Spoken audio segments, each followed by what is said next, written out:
여전히 일제의 잔재가 남아있던 우리나라의 수많은 단어들, 일본어 지우기 운동으로 이제야 제 뜻에 맞는 한국 이름을 찾아가고 있죠.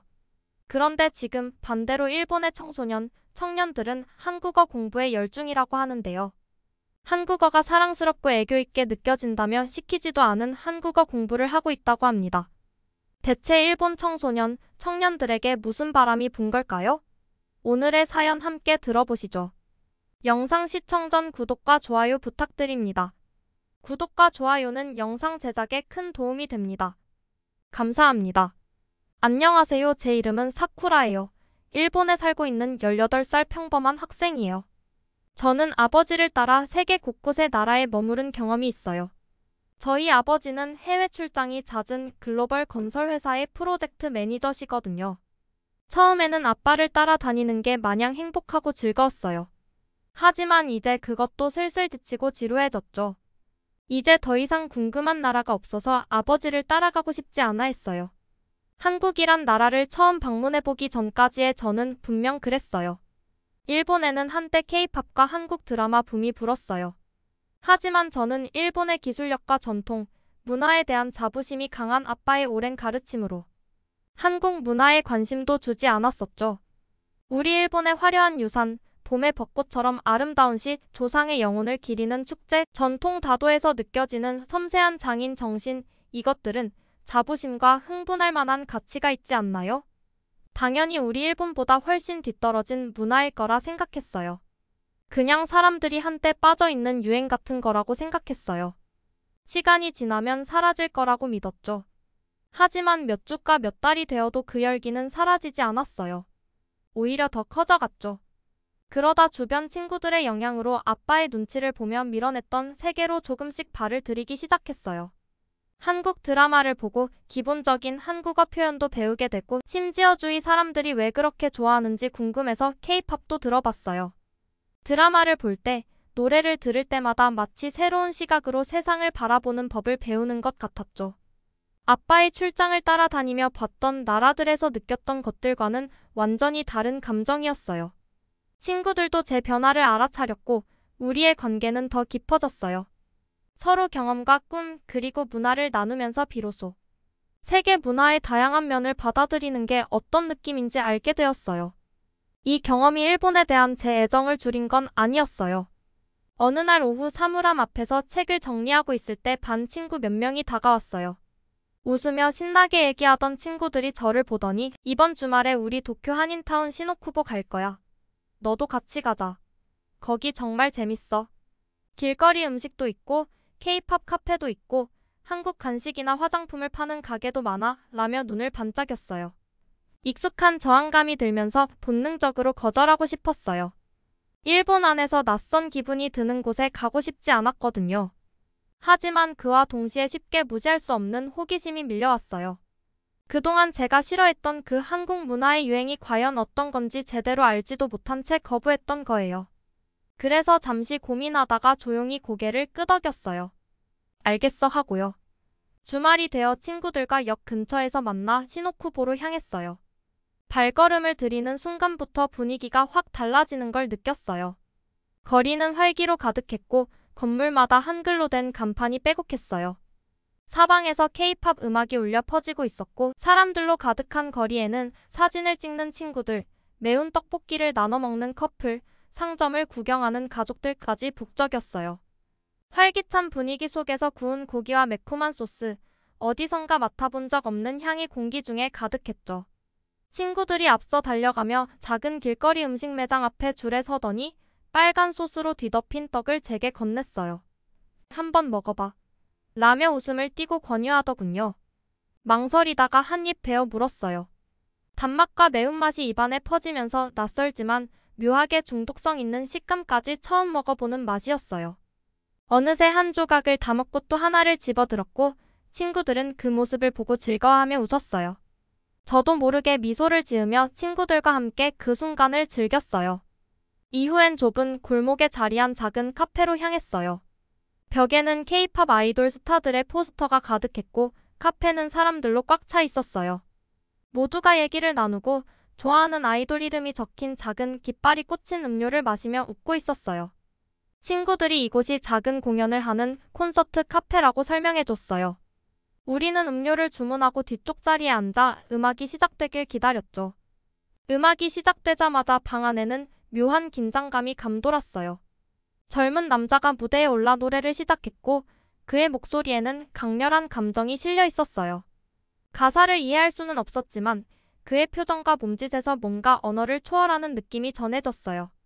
그의 무대에는 열정, 기쁨, 그리고 어떤 갈망이 느껴졌고 저도 모르게 그 순간에 빠져들었어요. 처음으로 조금이나마 이해할 수 있었어요. 친구들은 단순히 유행을 쫓는 게 아니라 그들 스스로를 생기 있게 만들어주는 무언가에 매료된 거였어요. 어둑한 카페 속 낯선 사람들 틈에서 묘한 일체감이 느껴졌고 저도 그 안에서 하나가 된 기분이 들었어요. 일본 문화는 아니었지만 그 순간에는 그런 게 중요하지 않았어요. 그저 군중 속 하나의 얼굴로서 더 큰 무언가의 일원이 된 기분이었거든요. 공연이 끝나고 박수를 치며 가슴 한편이 가벼워진 느낌이 들었어요. 밖으로 나와 친구들이 가수에 대해 얘기하고 웃으며 그날의 순간들을 되새길 때 저도 끄덕이며 맞장구를 쳤어요. 아직 완전히 익숙하진 않았지만 조금 덜 외로운 느낌이었어요. 집으로 돌아가는 전철 안에서 하루를 되새겼어요. 모든 걸 이해한 건 아니었고 갑자기 케이팝이나 한국 드라마에 푹 빠진 것도 아니었지만 친구들이 왜 그토록 열광하는지 조금은 알 것 같았어요. 창밖으로 흐릿하게 스쳐가는 도시의 불빛을 바라보며 마음속에서 무언가가 조금 변하는 느낌이 들었어요. 낯설고 익숙하지 않은 것들을 다 거부할 필요는 없을지도 몰라요. 일본과 제 문화에 대한 연결을 잃지 않으면서도 다른 문화를 존중할 수 있을 것 같았어요. 그 조용한 순간에 스스로에게 약속했어요. 앞으로도 나 자신을 잃지 않으면서 더 많은 것들을 찾아보고 경험해보겠다고요. 이 두 세계 사이에서 제자리를 찾을 수 있을 거라는 희망이 생겼어요. 그리고 오랜만에 그 도전을 해볼 마음의 준비가 된 듯 했어요. 그날 저녁 집에 돌아왔을 때 오늘 하루의 흥분이 서서히 가라앉는 게 느껴졌어요. 집안에는 익숙한 어머니의 요리 냄새가 퍼지고 있었고 된장국의 향이 따스하게 느껴졌죠. 그런데 문을 열고 들어서자 현관에 아빠 다카하시 유이치가 서 계셨어요. 팔짱을 낀 채 무표정한 얼굴로요. 너 시노쿠보에 다녀왔구나? 목소리는 차분했지만 단호함이 느껴졌어요. 제가 자라오며 여러 번 마주한 그 미묘한 실망감이 가득한 표정이었어요. 내 친구들이랑요. 최대한 태연한 척 대답했지만 심장이 빠르게 뛰기 시작했어요. 신발을 벗고 가지런히 정리하면서 시간을 벌었죠. 낮에 느꼈던 설렘은 아빠의 무거운 시선 아래서 완전히 사라졌어요. 아빠는 전통과 자기 민족에 대한 충성을 중요하게 여기시는 분이셨어요. 아빠에게 일본인이라는 건 단순한 국적이 아니라 가치관과 관습, 그리고 자부심이 담긴 정체성이었죠. 특히 우리가 지난번 출장지에서 다시 일본으로 돌아온 이후 아빠는 그걸 더 강하게 저에게 강조하셨어요. 내가 누구인지 알고 우리의 문화를 소중히 여겨야 한다고요. 그리고 저도 그걸 지키길 바라셨어요. 사쿠라야, 아빠가 부드럽지만 단호한 목소리로 말씀하셨어요. 일본인이라는 것은 자랑스러워할 만한 일이란다. 세상이 아무리 변해도 네가 누군지 기억하는 게 중요해. 그 말이 제 마음 깊숙이 박혔어요. 아빠는 단순히 친구들과 가볍게 가본 동네나 새로운 음식을 의미하시는 게 아니었죠. 그건 아빠가 그려놓은 경계를 넘는 선택이었고 저는 무의식적으로 아빠를 실망시킨 것 같았어요. 그냥 음악이랑 음식일 뿐이에요, 아빠. 가벼운 어조로 답했지만 제 말 속에 다 담아낼 수는 없었어요. 그냥 조금 궁금해서요. 궁금증이라는 것은 너를 중요한 것에서 멀어지게 만들 수도 있는 법이란다. 아빠는 천천히 말씀하시며 경고하듯 저를 바라보셨어요. 아빠의 시선이 저를 향해 고정되어 있었어요. 그 말 뜻을 이해하길 바라시는 눈빛이었죠. 화난 건 아니셨어요. 오히려 걱정하고 계셨죠. 제가 어떤 경계에 서 있다고 생각하시는 것 같았어요. 그 경계를 넘어가면 다시는 돌아올 수 없을 거라고요. 아빠에게 정체성은 흔들리지 않는 중심이었고 다른 문화에 관심을 가지는 건 그 중심에서 멀어지는 일처럼 느껴지셨던 거예요. 하지만 아빠는 제가 어떻게 느끼는지, 세상을 어떻게 바라보고 있는지는 모르셨죠. 아빠, 전 여전히 사쿠라예요. 제 감정을 담아 설명하려 했지만 제 말이 제대로 전달됐는지는 자신이 없었어요. 친구들이 왜 그렇게 열광하는지 그냥 궁금해서 직접 보고 싶었어요. 그게 제가 변했다는 뜻은 아니에요. 아빠의 시선이 약간 부드러워졌지만 여전히 실망스러운 기운은 남아 있었어요. 넌 아직 어리단다, 사쿠라. 어떤 것들은 단순히 궁금함으로 끝나지 않거든. 그런 게 네가 누군지 흔들리게 만들 수 있단다. 네가 어디에서 왔는지 자랑스러워하길 바란다. 고개를 끄덕였지만 속으로는 혼란과 답답함이 일었어요. 제가 일본을 버리려는 것도 아니었고 제 정체성을 잃어버리려는 것도 아니었어요. 저는 여전히 일본의 전통, 축제, 평화롭고 질서 있는 삶을 사랑했어요. 봄날 벚꽃이 하늘에서 떨어지는 그 아름다움, 바람에 흔들리는 대나무의 소리, 그런 것들 모두 소중했어요.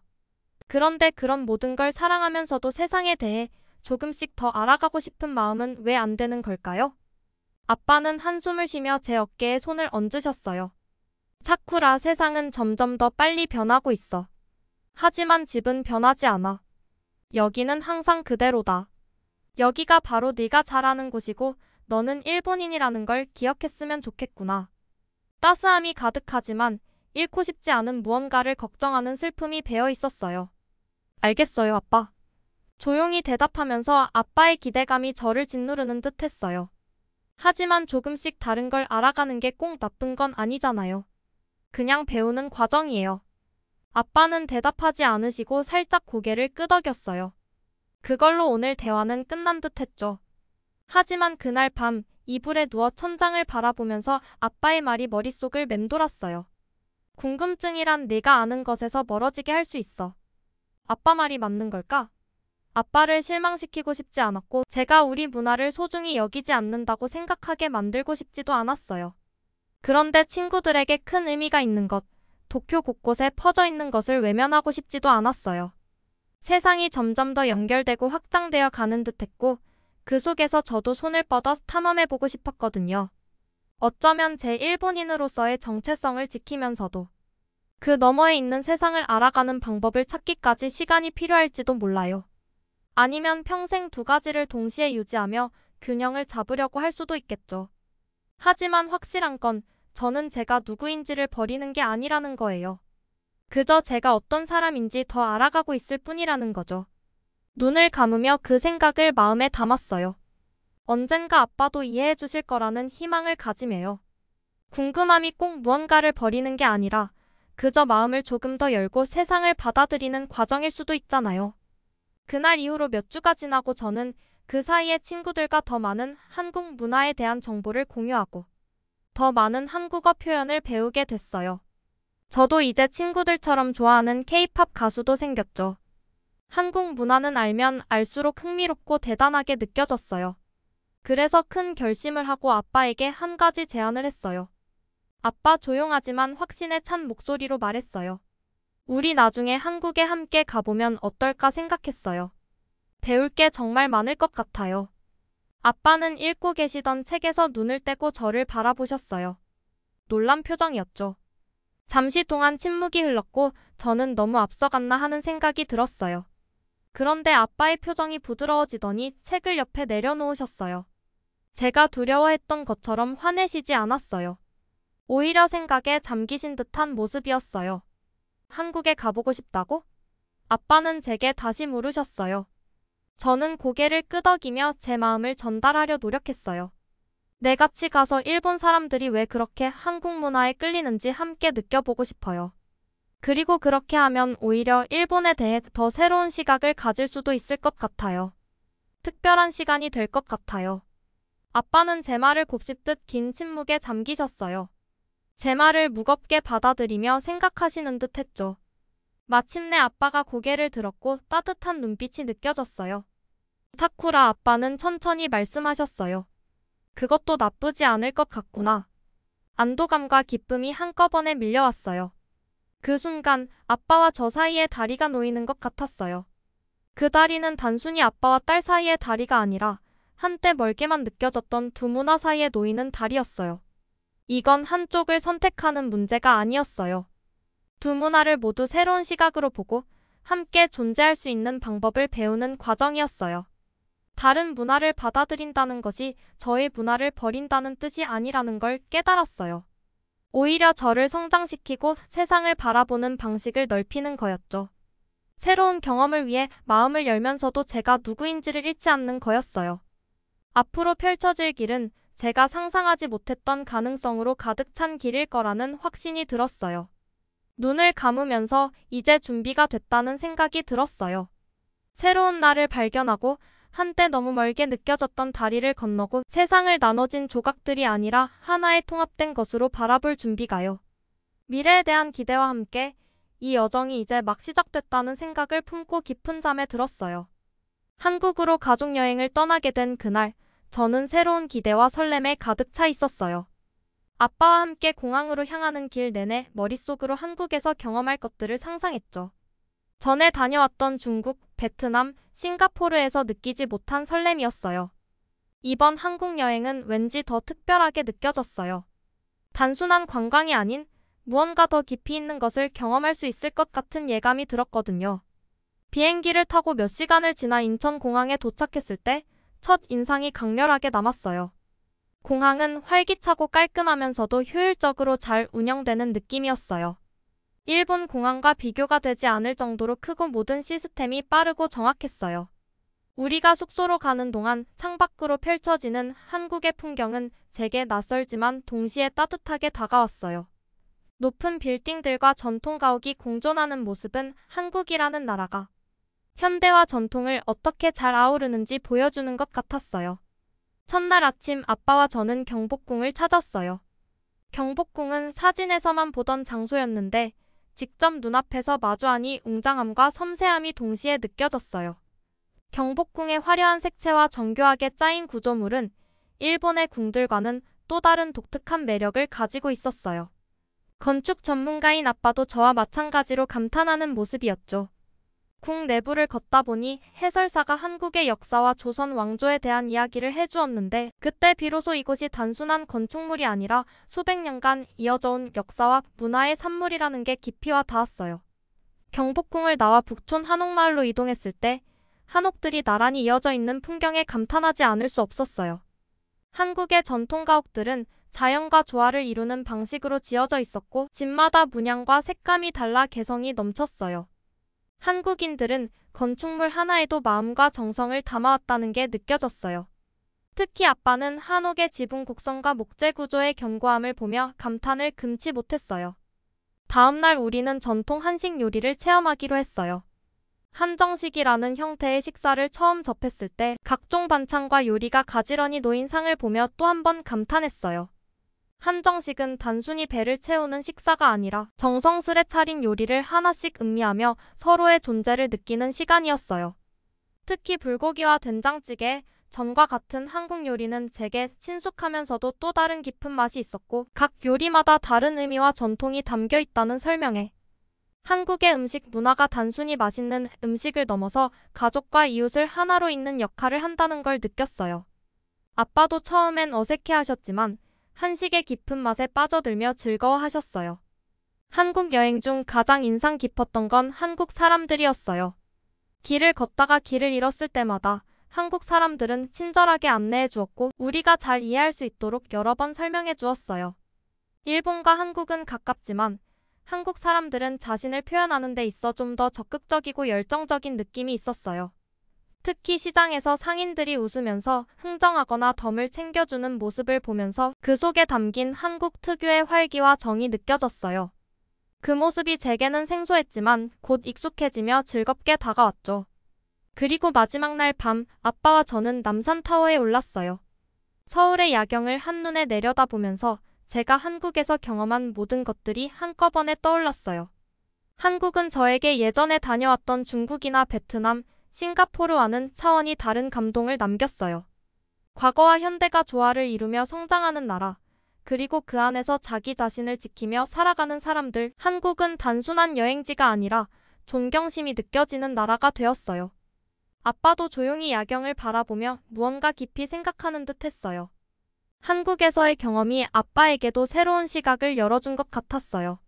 그동안 일본의 전통과 정체성을 지키는 것이 얼마나 중요한지 가르쳐 주셨던 아빠였지만 이제는 열린 마음으로 다른 문화를 이해하고 존중하는 방법도 배워가고 계신 듯 했어요.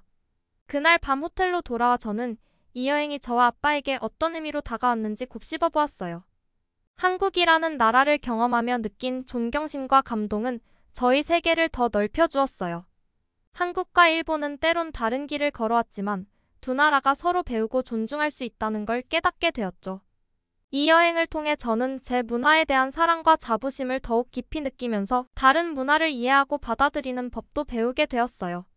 잠에 들기 전 저는 마음속으로 아빠에게 감사했어요. 그리고 조용히 다짐했어요.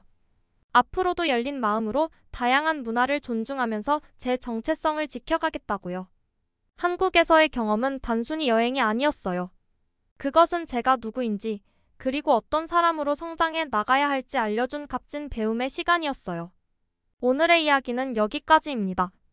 오늘의 사연이 마음에 드셨다면 구독과 좋아요 부탁드리겠습니다. 구독과 좋아요는 영상 제작에 큰 힘이 됩니다. 끝까지 들어주셔서 감사합니다. 더 좋은 사연으로 여러분을 찾아오겠습니다. 감사합니다.